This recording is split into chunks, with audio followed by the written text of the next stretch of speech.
Welcome to Real Life Conversations. This is a platform for you where we just have guests in and share their stories, and we learn from their stories. We see what God is doing, we see what the Christian life is all about, we pray about issues. So welcome. We are so glad that you could join us today. My name is Janet Kariuki Wahinya and I am your host. Today we are privileged to have a pastor from CITAM. Her name is Pastor Reverend Fidel Barraza, and she's also a doctor, and she will be sharing with us her journey in bringing up a child with special needs. She'll tell us what the special needs are.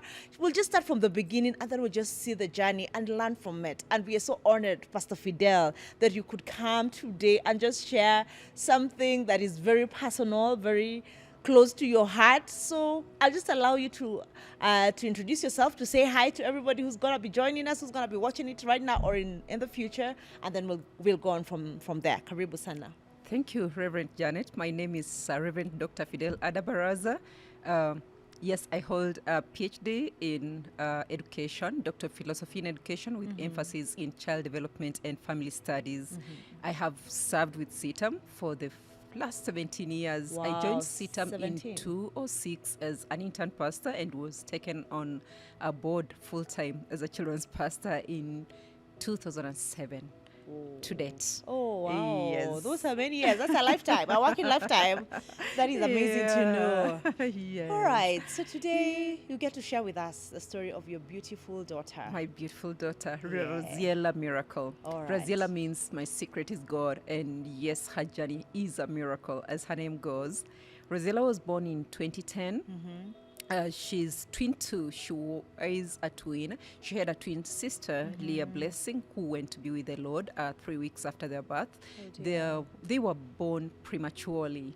So they were prematures, born at 30 weeks gestation period. And 30 weeks is yes. early. Yeah, that was early. She was only 1750 grams at birth. that is tiny. Yeah, tiny miracles. You know, I'll kangaroo them. You know what kangaroo means? It's skin to skin contact, mother child, okay. It's especially done for premature children, and so that then they are able to have that skin to skin contact with the mothers and all that. And believe you me, Rosella will fit in, on my chest, like in between my breasts, and just slip into and fit in. So She was so tiny, yeah. but precious little girl. And so I've watched her and seen the faithfulness of God when He says that the Lord your God, your Redeemer, who stretches the whole, the heavens by myself. I know what that means because I've really seen God through the life of Rosiella. So Rosiella lives with cerebral palsy and autism spectrum disorder, which comes under the umbrella of neurodevelopmental disorders. And when did you discover this? When did I discover this? I think that's a journey on its own, because what happened is that she was born in March 2010, and we stayed in the hospital up to about September 2010. April, May, June. Hopping from one hospital to another because just trying to get life. This life that we live is, Sub-life. it doesn't just come easy. And when we got out of hospital, we still had to have daily visits, to the hospital for therapies and for all that. And the doctors will give me an appointment. After an appointment, they will give me sealed envelopes like, take to this doctor. So I take to this doctor, take to that doctor. I think I did that the whole of 2011.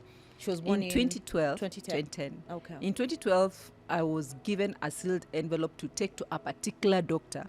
This particular time, I told myself, what is it about my child that doctors always give me sealed envelopes to take to doctors?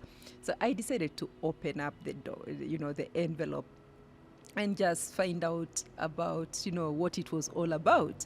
And that's the first time I saw that my child had been diagnosed with cerebral palsy. And so, the condition was cerebral palsy. And though I had heard probably about the name cerebral palsy, it had never registered. So this particular time I see it and I'm like, cerebral palsy? What I wanted to understand it in detail. I decided to go to Mr. Google. Google doesn't lie. Minced words. So I decided, let me go to Google. There was Google in 2010. 2012. 2012. Yeah, there was. Yeah. So I went and Googled, and Google says this is a lifetime condition. I'm like, what do you mean, a lifetime condition?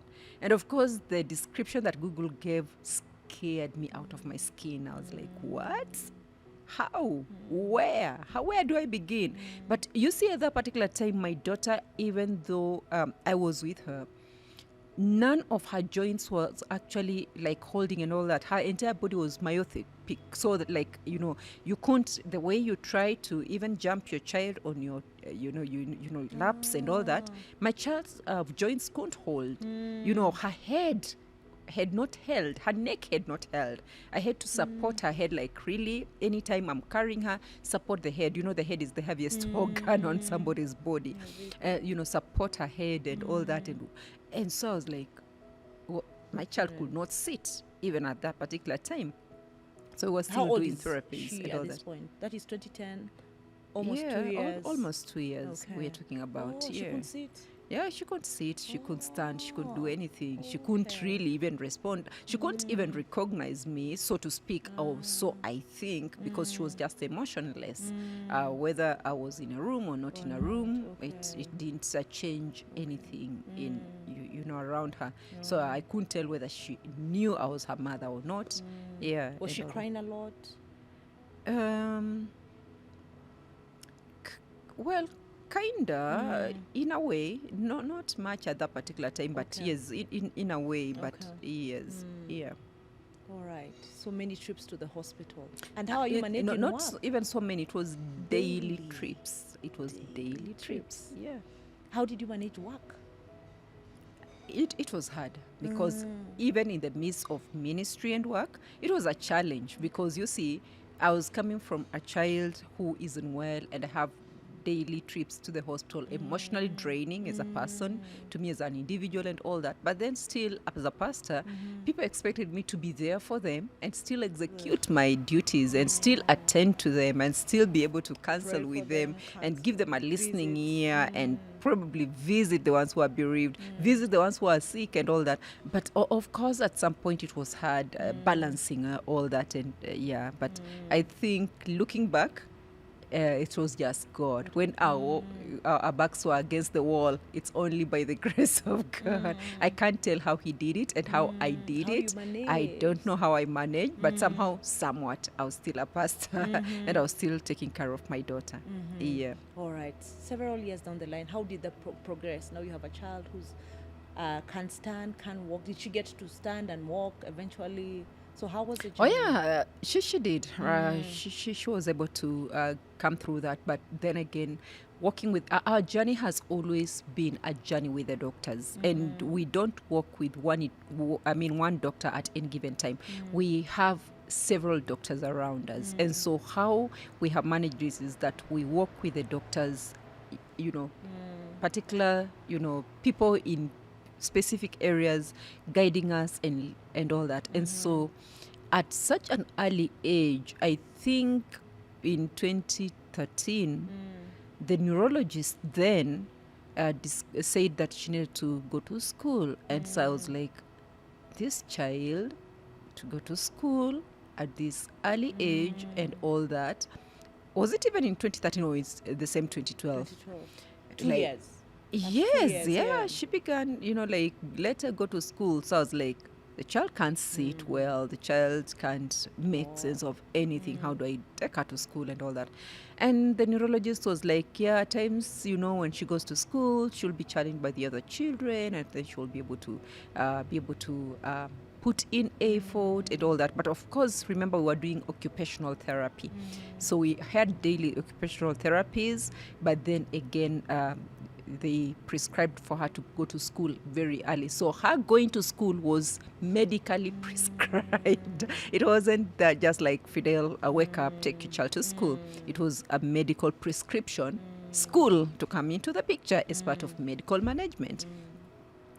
Yeah, I looked for, a kindergarten just around there where we stayed. I took her, but you see, I had to carry her, take her. You leave her there seated, like, not even like seated in the right posture and all that. you carry plus everything, the feeds you're giving the teacher, and you're like, here's my number, I'm on standby, please, and anything. But trust you me, she was there like for a term or This is two. normal school or No, yeah, it was normal school. Ah. Initially, it was normal school, just a kindergarten normal school. So that then she saw, because she was an only child again at home. So it was just me, of course, the adults around her. And so the prescription was also so that she can be able to get children around her and then be able to see that children are supposed to be able to sit, stand, and walk and all that. But it worked. Yeah, it did work, because after some time she began to like also stand on, chairs and all that. But she was doing occupational therapy alongside that to teach her how to stand and all that, and also just maybe strengthen the muscles, the joints and all that. And so it worked, and she began to stand and to, but then coming to walk was another. So she was able to sit and stand, but walking, I think we walked at about 6 years or so. I remember we had this special walker that had been made for her from Kenyatta Hospital, because we outgrew the walkers in the market anyway. We outgrew them. And she's a big-bodied girl. She's really big-bodied. got And your height? actually, in 2 years' time, she'll be my height. Just in 2 wow. years' time, she's gonna be my height, and she's also a big. At times, we share a few clothes here and there, me and her. Yeah, especially the tops. So she's big-bodied.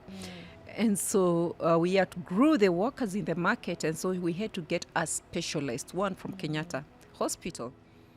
And the court where we used to stay, at some point, when she was around 4 years or so, I'll put her in the walker, and you're supposed to make her walk, and I'll do that with the house help. And of course, the pain, she's crying, she's wailing, the pain. And as she does that, you also cry out as a mother. You see the pain in your child and all that, and it will break my heart to see her cry, and yet I have to do it. That is what the medics are telling me to do, and even if I don't do it, that is what the occupational therapist will do, and then tell me to do, and keep doing, because anyway, it was expensive. It's not, it wasn't cheap, it was expensive. So to have a therapist on a daily basis, and every time they come is 2,500, it was so much. And so we'll do that. The neighbors would actually shout from their windows, and some of them would actually insult me very badly. Careless mother, why are you doing that to a child? Why can't you just let the child be? Let the child, when it's their time to walk, they will walk. And there's one time, they really hold a lot of insults, at me and all that. And you see, as they're doing that, they don't know that my child is crying and I'm also crying, because it's hard on me. And the neighbors And are you need to do and it. they're watching, and they're, calling Criticizing you all sorts of judging. names and judging and all that. But that has been the journey. But eventually she walked. That's the beauty of it all. Must have She been a good day. eventually she walked. I can't even remember where she walked, but she eventually did. Yeah, though she has a stagger, she still struggles. The knees and the ankles are weak. Actually, I was telling you last week we were in hospital. We just the whole week from Tuesday to Saturday we were in hospital. She went through orthopedic surgery on her legs, both legs. She's right now in plasters because there were tightness in the knees and in the. Tightening. There was some tightness in the knees and in the ankles and weak joints. So walking becomes a problem and all that. And so we are still on the journey, but she's been able to walk. She has a stagger. She hasn't been able to run, but I'm like, at least she's mobile. She's able to walk from point A to point B. Running is a non-issue for me. Yeah, whether she has a stagger, stupor, whatever it is, it's a non-issue. God is faithful. Yep. All right. The diagnosis was, so did you open after you opened the envelope, you delivered it to the hospital? I'm taking you back. Yes, I talked to the doctor, but of course I already now knew what it was. Okay. Because this was a neurologist who was sending me to a dentist. at that dentist. a dentist, Oh. but he had written the prescription to the dentist, but sealed it in an envelope. So I don't know at what point I was supposed to know that my child has cerebral palsy. Yeah. Now, but then let me just tell you that it wasn't just cerebral palsy. As we have gone along, by the time she was before 5 years, around 4 years, I go to a different doctor, and now I'm told, oh, actually your child is not just cerebral palsy, your child has delayed developmental milestones. And so another big term. So I'm like, what? And in fact, before we even get to delayed developmental milestones, while we were still in hospital, remember I said she was born in March, and then we got out of hospital in September. And we had gone, by that time we had gone to 3 different major hospitals. Now, in the last hospital we were on, and I'm not going to disclose which hospitals, yeah, the doctor, when we had moved from ICU, we ended up in ICU. We were in ICU. It was a matter of life and death for her. Now, when we had gotten out of ICU, we went to HDU, and from HDU, we went to the normal children's ward. Now, while at the normal children's ward, I kept on trying to make her sit. And so the pediatrician one of the times came and was like, Mama Miracle, why is it that every time I walk into the ward, I'm finding you trying to make Miracle to sit? And I was like, you see, Daktari, I'm looking at her. She's my firstborn. So I was like, I'm thinking children are supposed to be sitting at particular months. I think I've had maybe at 3 months, she's supposed to at least be sitting upright. But you see, my daughter has been in hospital from the time she was born. And now, you see, we're almost in September. So I'm thinking maybe she's delayed. And so the doctor goes like, anyway, somebody has to make you know about it. Your child suffers from I think she said suffers from delayed milestones, delayed developmental milestones, delayed developmental milestones. So I'm like, delayed developmental milestones? What is delayed developmental milestones? So it begins to explain to me, you see, there are milestones the children need to go through when they are born by this age and that age. But now for your child, it is delayed, and unfortunately, it's not going to come by its own. It needs therapy, occupational therapy. And so I'm like, occupational therapy? What is occupational therapy? Like, don't worry, it will be done right here in hospital. So she prescribes that, and we begin occupational therapy when we were still in hospital. So somebody begins to come and do the occupational therapy. And so I get to know about occupational therapy. So we get out 2 years later, I'm seeing the prescription from now the neurologist, cerebral palsy, another big term. I'm like, okay, delayed developmental milestones, now cerebral palsy. Fast forward, like 4 years, at 4 years, I go to a different doctor, and this doctor now goes like, I think your child suffers from global developmental milestones. Now I'm like, okay, delayed developmental milestones, cerebral palsy, now global developmental milestones. So what is global developmental milestones? It means that she doesn't just have one condition. There are chances that she's suffering from more than one condition. So it may not just be CP alone. I'm suspecting she also has autism spectrum disorder. So what is autism spectrum disorder? You see? So I've just gone on hearing, and I'm like, okay, so how do we determine and how do we know for sure she has autism spectrum disorder? Like, yeah, we have some clinical tests that we can be able to do to ascertain that. As a mother, you go out of your way, anything that you know will help your child to lessen their pain and to help them, just be able to achieve what they should be achieving in life. So I'm like, okay, Daktari, let's subject her to the test. Of course, hoping against all odds that it turns out negative.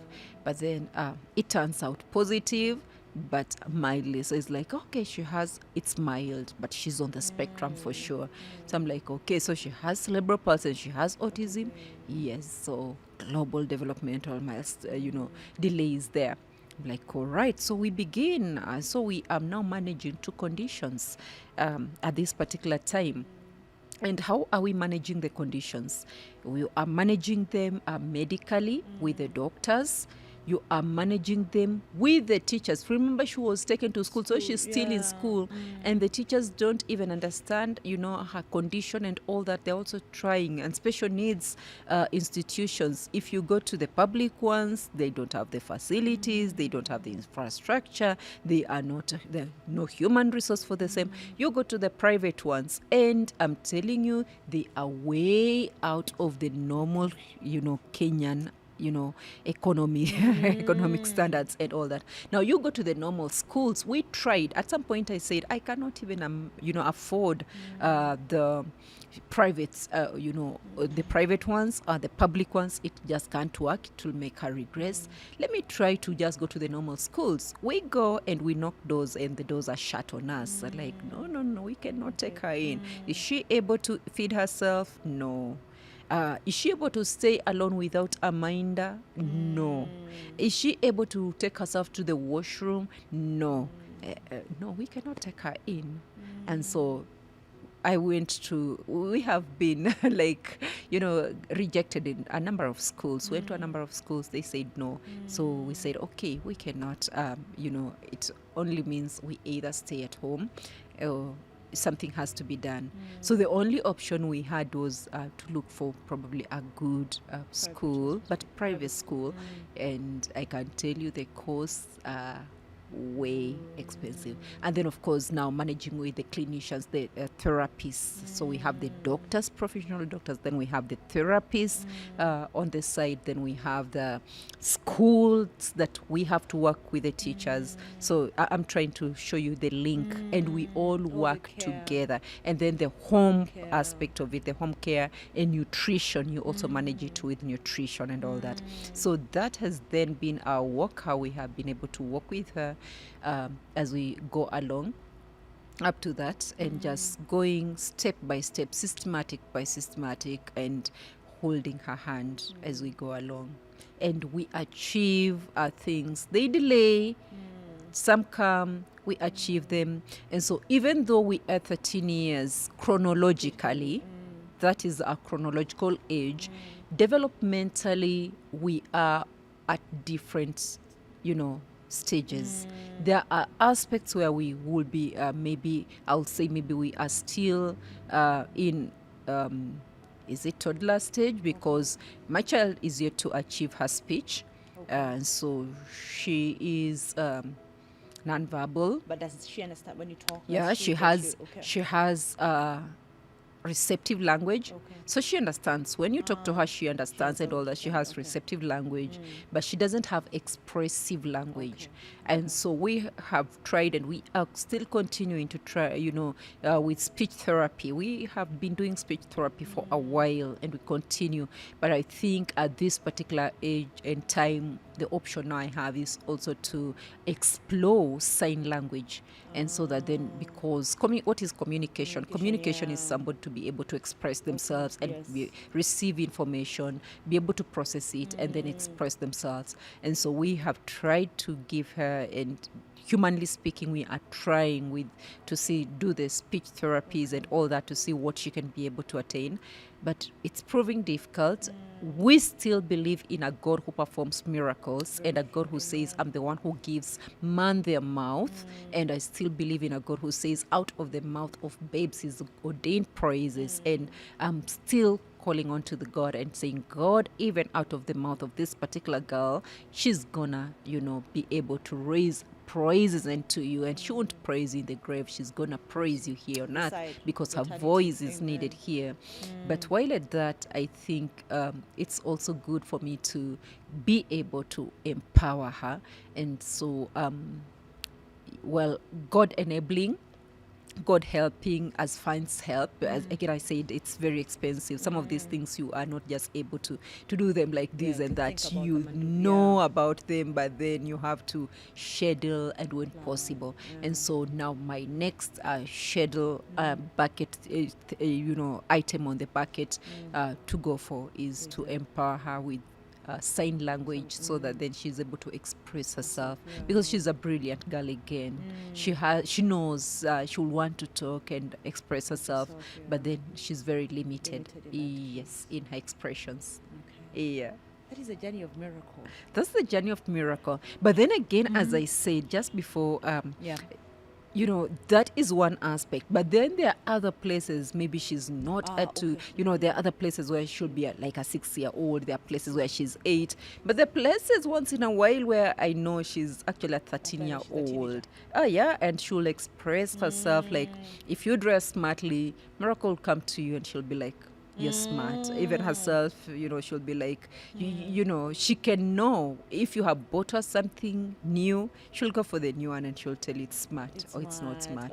Yeah, so you can tell, yeah, this we are not so far away from. She understands smart, you know, because more Yeah. babies don't, yeah. Yeah. Oh, great.